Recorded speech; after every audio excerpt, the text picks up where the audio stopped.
Lumabas sa mga tabloids ang storya na nagdadalang tao daw ang anak ni Gretchen Barreto na si Dominic. Magiging lola na nga ba sila Greta? That's first up dito sa FYI! Nagsimula lang noon sa blind item.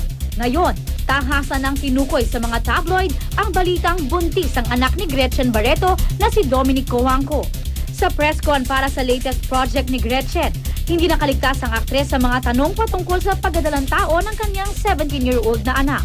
Sa column ni Vinya Vivar sa Diaryong Bulgar, natameme raw si Gretchen nang tanongin ito patungkol sa sitwasyon ng kanyang anak.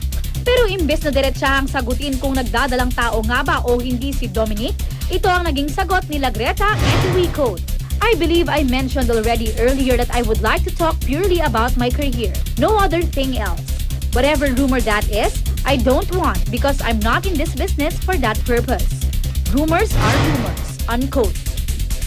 Naku naman, sana kung hindi totoo yan, ano? Bata pa kasi ni Dominic. Yes, she's Huwag na 17. sanang itrigahin na ganun yung bata. Pero ayaw magsalita ni Oo, Gretchen. oo.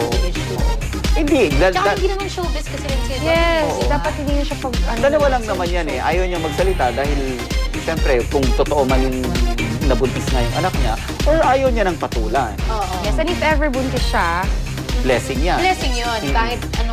Kahit anong edad mo, kung binigyan ka, blessing. Blessing yun at ang hot na lola ni Gretchen. Kung Oo, sakali sobra. totoo yan, ha?